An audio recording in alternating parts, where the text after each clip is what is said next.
Hey physics students, this is our Unit 3 review number 1. Uniformly, that just means same or constant, so we're talking about constant acceleration. Uniformly accelerated, that means the same thing. So use the graph above to answer the following questions. So let's just look at this graph first. Now, we need to make sure that we understand the difference between a position time graph and a velocity time graph. This is position, or where something is at, as time goes by. So this thing starts at position 0, and then it's at position 10, and then it's at position, 18, and then 16, and then 32 maybe, and then 38, something like that, and then 42, and so on and so on. So what's happening with this motion here? Well, as time goes by, it keeps moving a smaller and smaller distance in the same amount of time. So that is something that's slowing down, right? It is moving forward, right? The positions are getting bigger, but it's slowing down. Okay, so I think we kind of talked through that, didn't we? Give a written description. Object moving in positive direction, and it's slowing down. I think that would make me happy there if this was a test and I was grading that. Draw the motion map of the object. So let's see, if that's 0 meters, it gets up to 50, so 10, 20, 30, 40. Let's go make a couple more there. Up to 50. All right, at time 0, that's where it would make the first dot, it's at 0, and then at time 1, it's at 10. Oh, and sorry, 10 is here.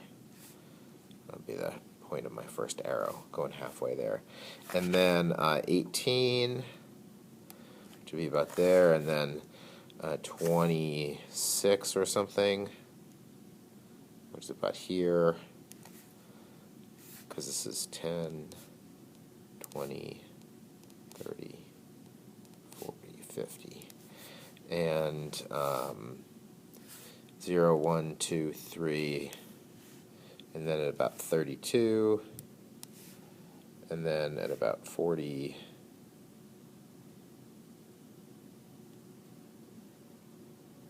sorry, 30, something's wrong here. One of these I don't like. So there's the one at 10, and then 18, and then 6, and then 32, something like that, and then I guess that's good, and then 40 something, and they're getting closer together. So something like that.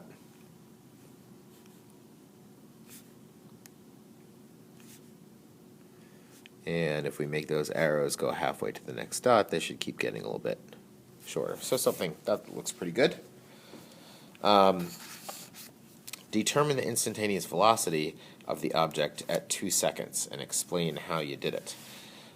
So in a couple of the lab exercises that you guys have done on Pivot, the way that you did that was if you wanted to know how fast, what's the velocity at 1, you picked the points on either side of that and you found the slope.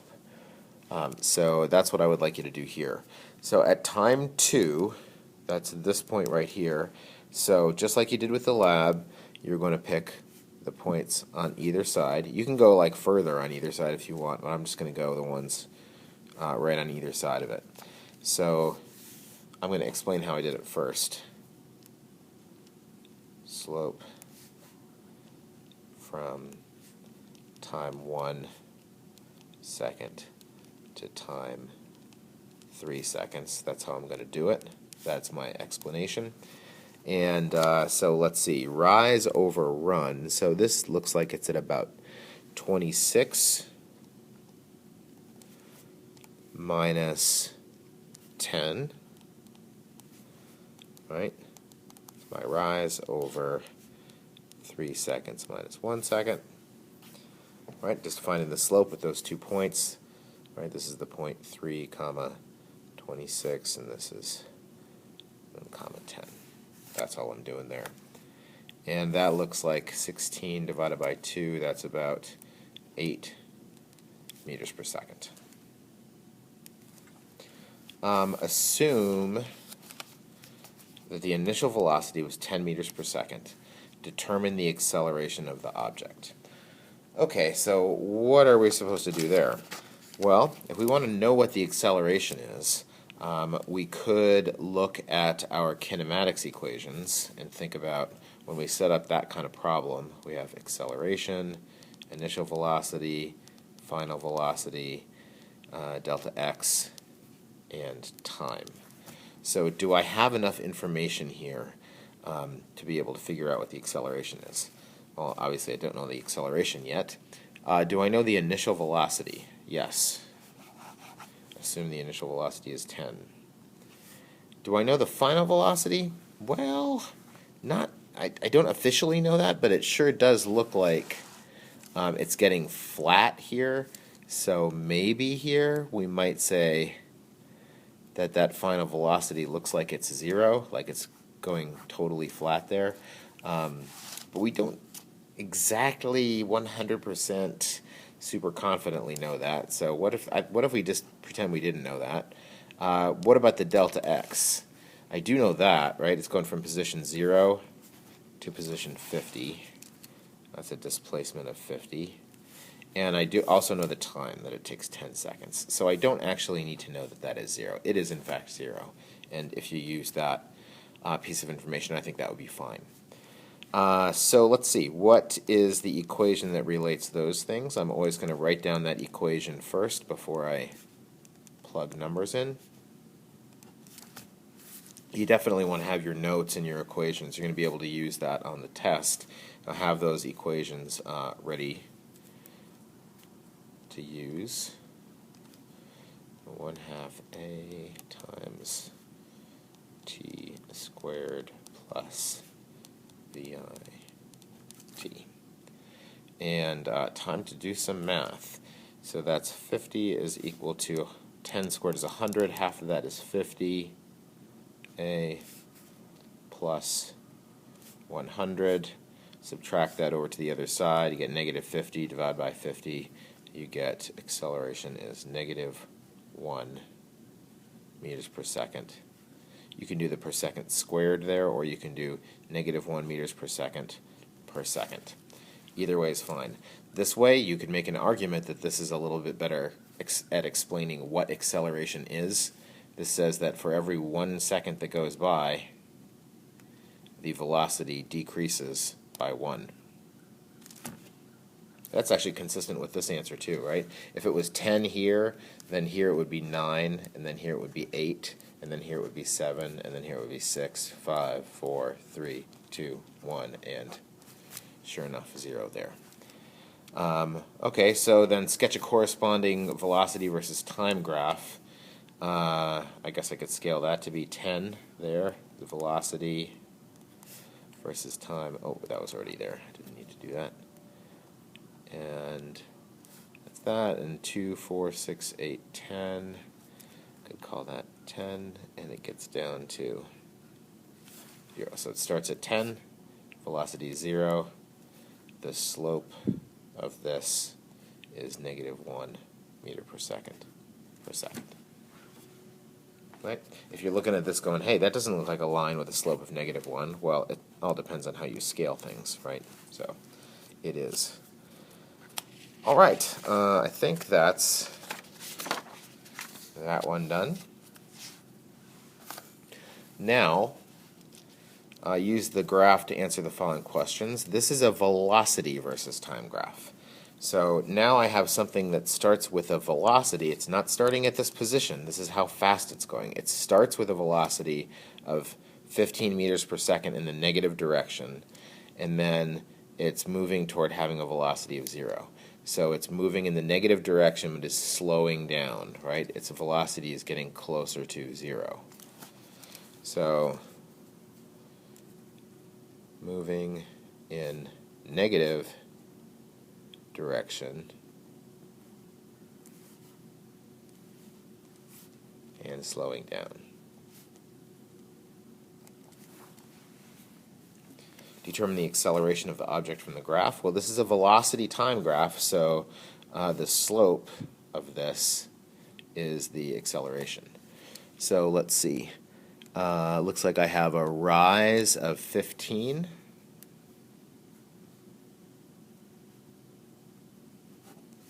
And a run of 8. So you could pop that into your calculator. I think in physics class we usually like to have decimal answers, not fractions. So that's about 1.9 meters per second. Positive, right? It's a positive slope. All right. Shade the portion of the graph that represents the displacement of the object from time 2 to time 6. So from time 2 to time 6, we connect to the graph from the axis, and then the area between the velocity time graph and the axis, that area is the displacement. That's one of the ways that we know to find the displacement. So shade the portion of the graph, then just did that there. Calculate the velocity of the object at 2 seconds and at 6 seconds. And we don't want to approximate from the graph. Okay, well, I can write the equation for this line, and then I can just plug in 2 and 6. That would be the easiest thing to do. So velocity is equal to, I'm thinking y equals mx plus b, but I'm going to write down the correct letters for things. Velocity, that's what's on my y-axis, is equal to the slope, which is about 1.9 meters per second, times time. That's like my y equals mx plus, but it really is minus 15 meters per second. So that is my equation. So what's the velocity at time 2? In other words, what do I get when I plug 2 in here? I get 1.9 times 2 minus 15. That's about a negative 11.2 meters per second. And then what's the velocity at time 6? I'm going to plug 6 in. That's 1.9 times 6 minus 15, negative 3.6.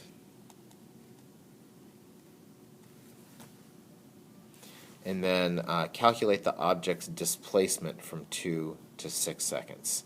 So that now that we have those here and here, I can find the area of that.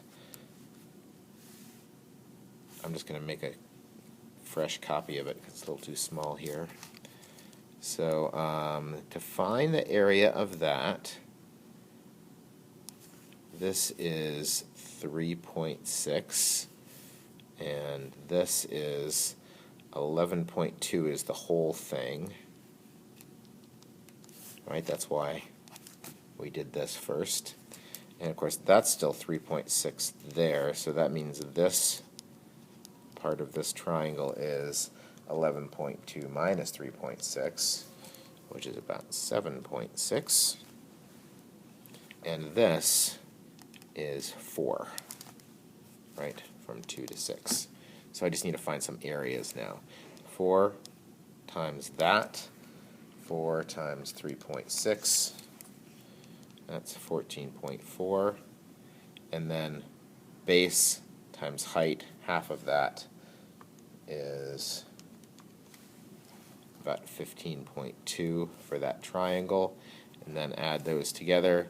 My displacement is 19.6, but it's all underneath the axis here, so that is, remember, it's going in the negative direction, so we would expect a negative displacement.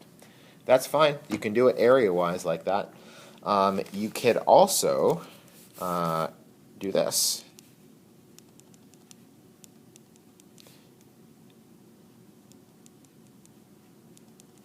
So here I got an initial velocity of negative 11.2, a final velocity negative 3.6, an acceleration of positive 1.9, and a delta x, I guess that's what I'm looking for, right? And a time of 4 seconds. So I've got like all 4 of them except for that. So that means you can use whatever equation you want. I think I will use this one.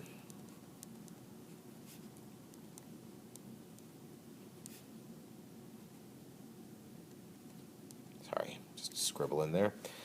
So delta x is equal to 1/2 times vi plus vf times time. Should get the same answer, right?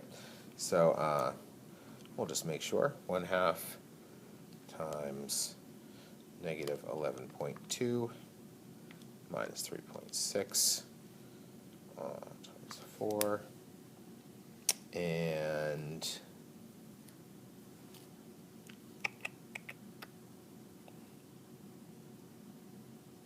I did not get the same answer. Well, we better figure out what went wrong there. Let's see.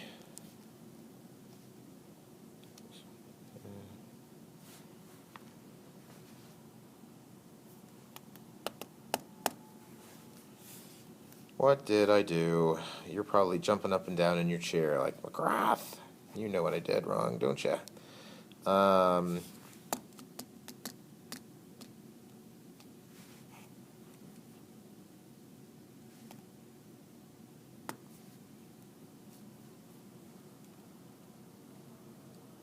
Don't think I made a calculator error. Looks like I typed stuff in right there.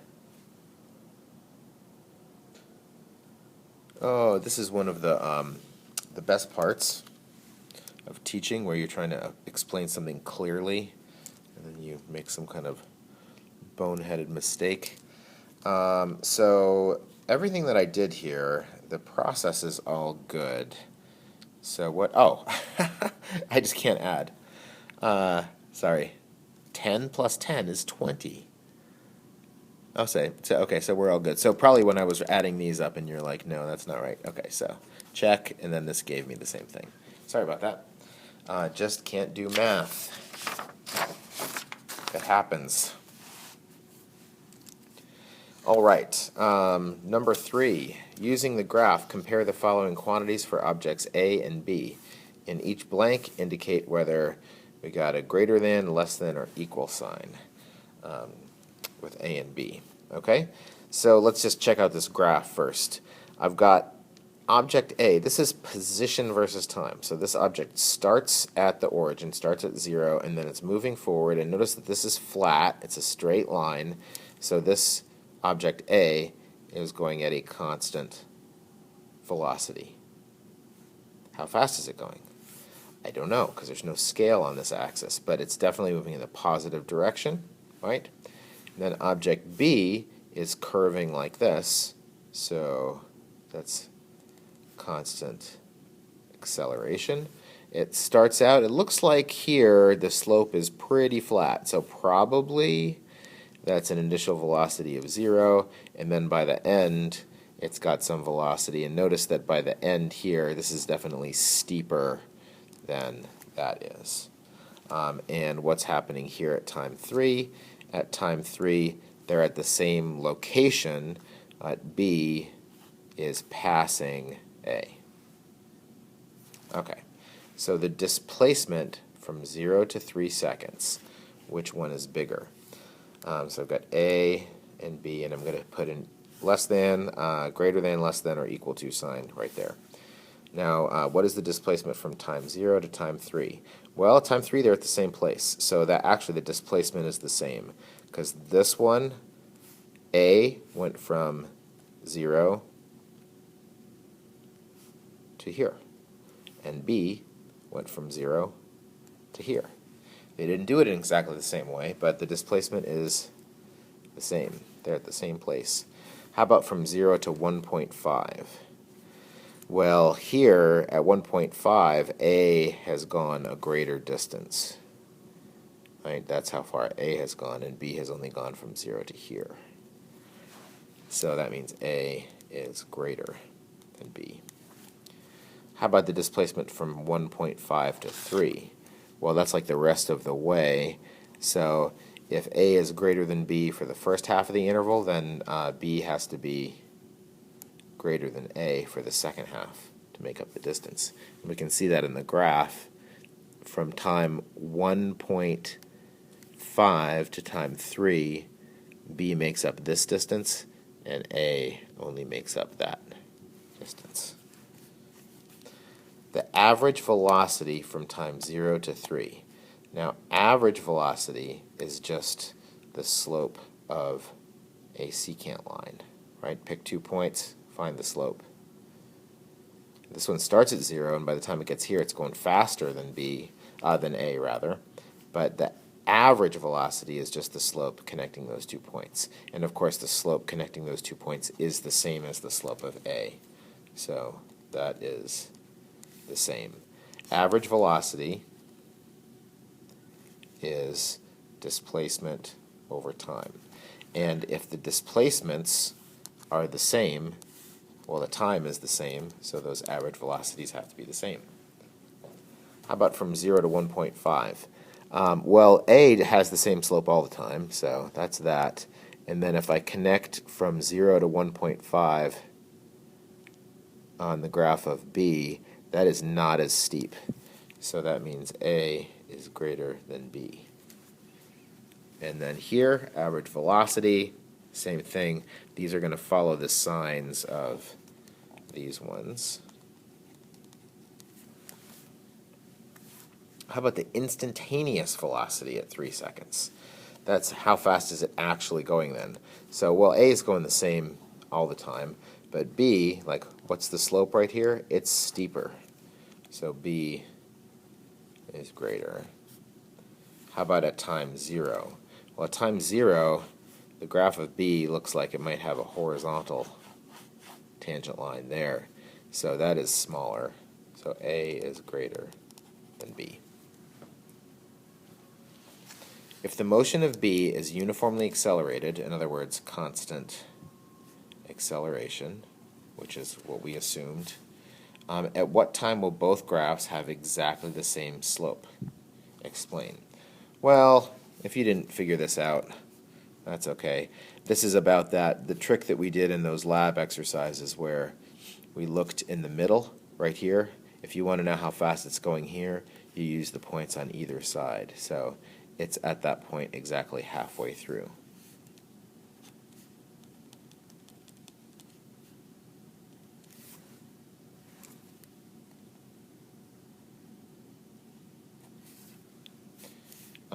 Because, let's see, how do we want to say this? We could say because instantaneous velocity of B is same as slope from time 0 to time 3 seconds. I think that pretty much says what we need to say there. That's tricky. Okay, and then last, we're going to sketch some of these little motion graphs. What we need to remember is that the velocity, this is how fast something's going, and if you're looking at position versus time, velocity is the slope of this, and acceleration is the slope of this. So let's see if we can do that. Now this is a straight line. It has a negative slope.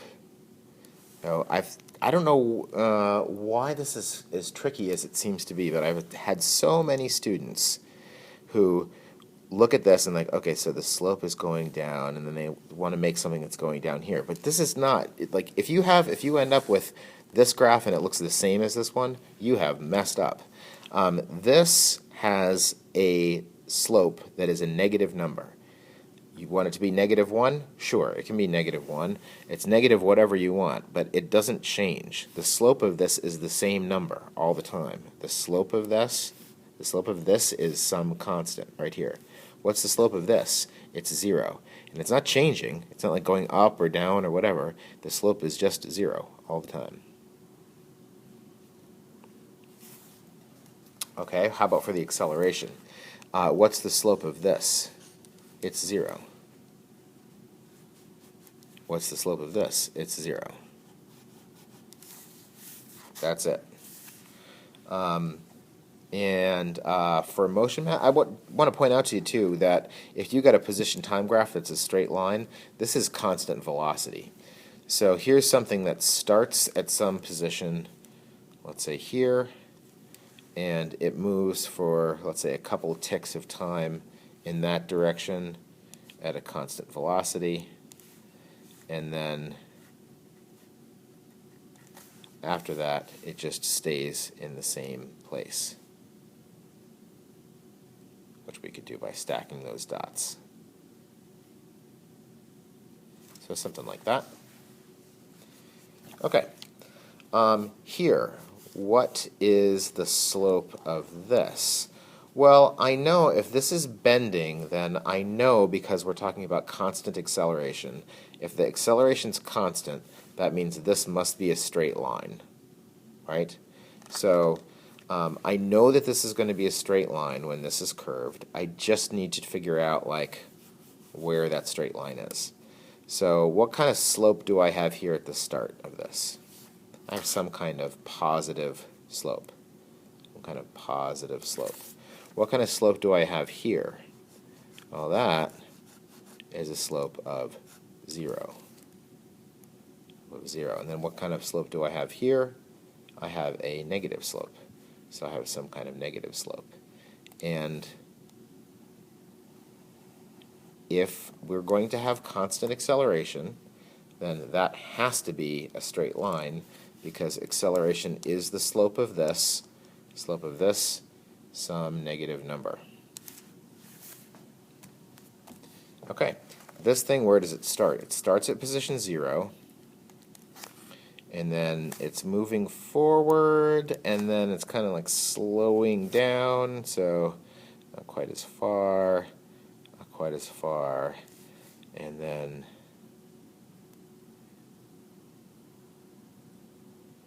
it starts to come back the other way, so something like that.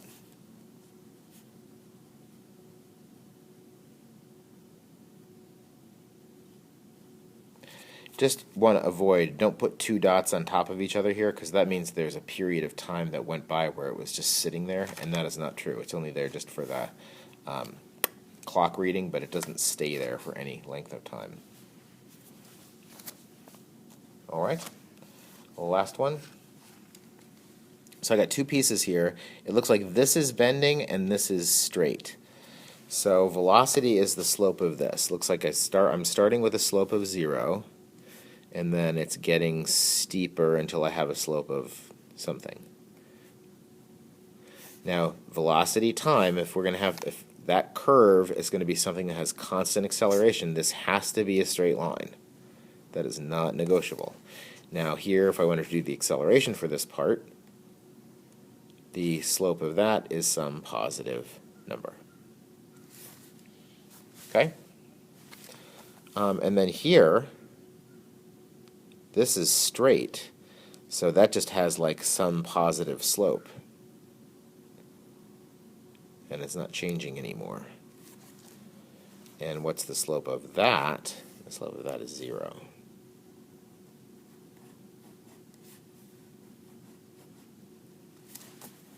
Okay, this thing starts at 0, and it doesn't get very far, but then it starts to get faster, and then